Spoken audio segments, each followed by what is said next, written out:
आज हम लोग जिस टॉपिक के बारे में पढ़ने वाले हैं वो टॉपिक का नाम है केंद्रीय विधायिका। केंद्रीय विधायिका सेंट्रल लेजिस्लेटिव, इस टॉपिक के बारे में हम लोग पढ़ने वाले हैं, अर्थात विधायिका के बारे में हम लोग पढ़ने वाले हैं। तो विधायिका क्या होती है? विधायिका एक संस्था है। कौन सी संस्था? कानून बनाने वाली, विधि बनाने वाली एक संस्था होती है विधायिका, लेजिस्लेटिव। यह विधायिका जो है हर देश में पाया जाता है, प्रत्येक देश में पाया जाता है, चाहे वो लोकतांत्रिक देश हो या राजतांत्रिक देश हो। हर देश में विधायिका पाया जाता है जहाँ पे कानून बनाया जाता है। ठीक है, विधायिका में ही कानून बनाया जाता है उन देश के लिए। तो भारत में जो है कानून कहाँ बनाया जाता है? भारत में कानून संसद में बनाया जाता है। संसद यानी कि पार्लियामेंट में कानून बनाया जाता है भारत में। तो संसद क्या है? विधायिका है। भारत की विधायिका का नाम संसद है। भारत के विधायिका का नाम संसद है। इसी तरह अमेरिका की विधायिका का नाम कांग्रेस है। तो जापान की विधायिका का नाम डायट है। तो भारत के विधायिका का नाम संसद है, जहाँ पे कानून बनाया जाता है। तो भारत के एक विधायी अंग है। क्या है? यह एक विधायी अंग है, संसद, जहाँ पे कानून बनाया जाता है। ठीक है, हम लोग संसद के बारे में संविधान के भाग 5 में पढ़ते हैं। और अनुच्छेद की बात करें तो अनुच्छेद 79 से लेकर के 122 तक, 79 से 122 तक में संसद की गठन के बारे में, संरचना के बारे में, प्रक्रिया के बारे में, विशेष अधिकार के बारे में, इनसे जुड़े तमाम बात हम 79 से 122 तक में हम पढ़ते हैं, अनुच्छेद 79 से लेकर के 122 तक में। ठीक है, अब जब हम अनुच्छेद 79 की बात करते हैं तो यहाँ पे ही संसद के गठन के बारे में बात की गई है। संसद के गठन में संसद के गठन की जब भी बात करते हैं, दो बात करते हैं। एक तो संसद की अंग, संसद के अंग, और दूसरा संसद के सदन, संसद के सदन। संसद के अंग की बात करेंगे तो इनमें 3 अंग है। कितने अंग है? 3 अंग है संसद में। तो 3 अंग, जैसे राज्यसभा, एक लोकसभा और तीसरा राष्ट्रपति। इस राष्ट्रपति, अगर हम सदन की बात करें तो 2 सदन है, राज्यसभा फिर लोकसभा। ठीक है, संसद के प्रश्न पूछा जाता है ये वाला। संसद के कितने अंग है? 3 अंग है, राज्यसभा, लोकसभा और राष्ट्रपति। और संसद के सदन कितने हैं? 2 सदन है, लोकसभा और राज्यसभा। ठीक है, देखो, अब जो लोकसभा और राज्यसभा के सदस्य होते हैं ना, ये संसद के सदस्य होते हैं, संसद के सदस्य होते हैं। परंतु ये जो राष्ट्रपति है, या ना तो संसद के सदस्य है और ना ही संसद के बैठक में भाग लेते हैं। लोकसभा और राज्यसभा के सदस्य जो हैं, ये संसद की बैठक में भाग लेते हैं, हर कार्यवाही में भाग लेते हैं, लेकिन राष्ट्रपति संसद के बैठक में भाग नहीं लेते हैं, ना ही ये संसद के सदस्य हैं। फिर भी ये संसद के एक महत्वपूर्ण अंग है। क्यों? इस बात को हम लोग समझते हैं। चलिए देखो, राष्ट्रपति संसद के अंग होते हैं क्योंकि राष्ट्रपति संसद के बहुत महत्वपूर्ण काम करते हैं। संसद का काम क्या है? विधि बनाना, कानून बनाना। उनके लिए संसद में एक विधेयक लाया जाता है और संसद से उनको पारित करना पड़ता है, लोकसभा और राज्यसभा से, तब जाकर के वह राष्ट्रपति के पास जाते हैं। और जब तक राष्ट्रपति उस पर अपना मंजूरी नहीं देंगे, हस्ताक्षर नहीं करेंगे, तब तक कोई विधेयक जो है कानून नहीं बनेगा। तो एक तो हो गया कानून बनाने में राष्ट्रपति की अहम भूमिका है, क्योंकि अंत में राष्ट्रपति को ही उस पर हस्ताक्षर करना पड़ता है, तब जाकर के कोई विधेयक जो है कानून बनता है।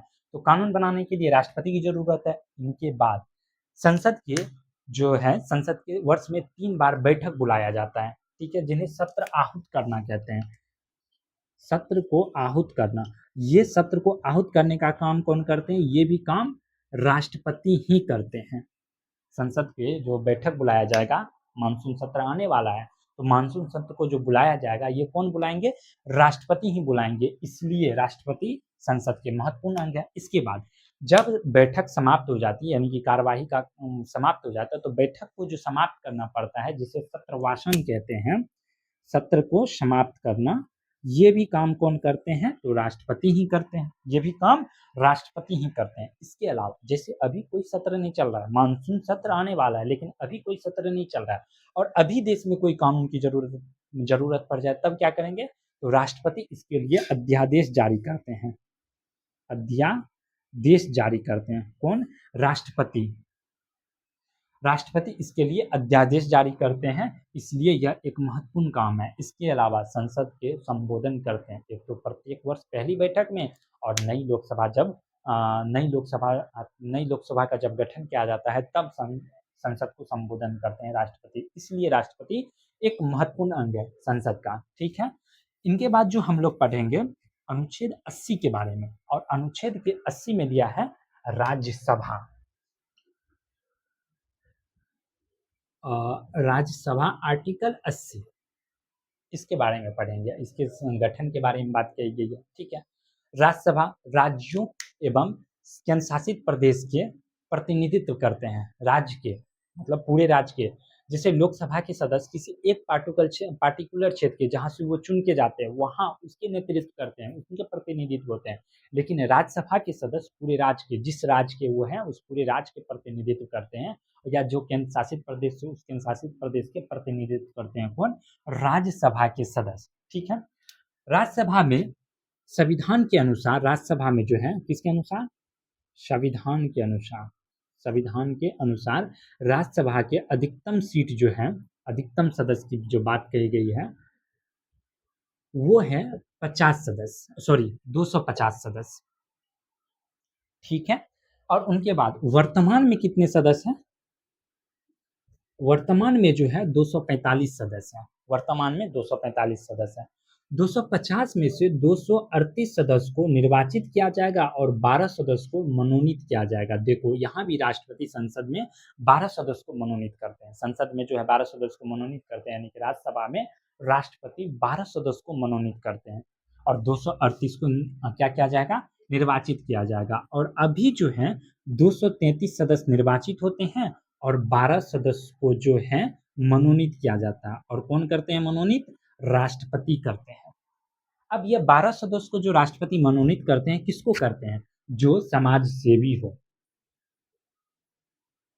जो विज्ञान के बारे में जानता हो, जो कला के बारे में जानता हो, जो साहित्य के बारे में जानता हो, इनके प्रख्यात व्यक्ति हो, विज्ञान के बारे में, कला के बारे में, साहित्य के बारे में विद्वान हो, यानी कि प्रख्यात व्यक्ति हो, इन व्यक्तियों को, इनमें से 12 व्यक्तियों को जो मनोनीत करते हैं वो राष्ट्रपति राज्यसभा में मनोनीत करते हैं। ठीक है, तो 12 सदस्य को राष्ट्रपति राज्यसभा में मनोनीत करते हैं, जिनमें जिसको विज्ञान की जानकारी हो, कला की जानकारी हो, साहित्य की जानकारी हो आदि, इन व्यक्तियों को 12 सदस्य को मनोनीत करते हैं राज्यसभा। ठीक है, अब 233 सदस्य जो हैं इनमें फिर बांट दो, 225 सदस्य जो हैं राज्य से हैं, कहाँ से? राज्य से, और 8 सदस्य जो हैं ये केंद्र शासित प्रदेश से हैं, केंद्र शासित प्रदेश या राज्य से है। ठीक है, 8 सदस्य। तो हमारे देश में, भारत में तो 8 केंद्र शासित प्रदेश है, क्या आठों से हैं? आठों से एक एक सदस्य है? नहीं, केवल 3 केंद्र शासित प्रदेश से, 3 केंद्र शासित प्रदेश से जो हैं सदस्य हैं, केंद्र शासित प्रदेश से केवल 3 केंद्र शासित प्रदेश से 8 सदस्य हैं। अब ये 3 केंद्र शासित प्रदेश कौन है? यहाँ पे देखो, एक तो है जम्मू कश्मीर, एक दिल्ली, एक पुदुचेरी। ठीक है ना, जम्मू कश्मीर से 4 सदस्य हैं, दिल्ली से 3 सदस्य हैं और पुदुचेरी से 1 सदस्य है। लगभग 8 सदस्य का, पूरे 8 सदस्य कहाँ से हैं? केंद्र शासित प्रदेश से है। कोई दिक्कत यहाँ तक में नहीं होना चाहिए। उनके बाद 225 सदस्य जो है राज्यों से है। अब इन राज्यों से है तो 233 सदस्य निर्वाचित होते हैं और 12 सदस्य मनोनीत होते हैं। अब निर्वाचित कैसे किया जाता है, हम यही बात को समझेंगे निर्वाचित के बारे में। ठीक है, सदस्य के निर्वाचित कैसे किया जाता है। देखो, अब निर्वाचित की हम बात करते हैं, निर्वाचन किसके? राज्यसभा के सदस्य का।